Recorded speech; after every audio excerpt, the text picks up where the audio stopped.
You, of course, will not be able to smell what I'm smelling right now, but our neighbor is frying some kind of omelette and it smells so good. It makes me want to eat dinner right away after this.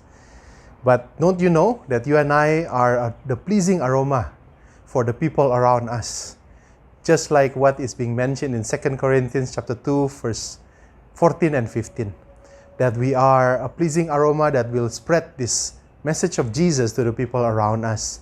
So it's a wonderful calling. The whole chapter actually talks in a very interesting way about this topic about pleasing aroma, but I cannot explain it to you in details because of the time.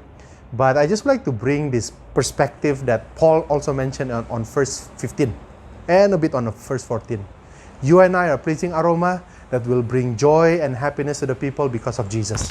So can we be those pleasing aroma to the people around us by being just a simple Christian?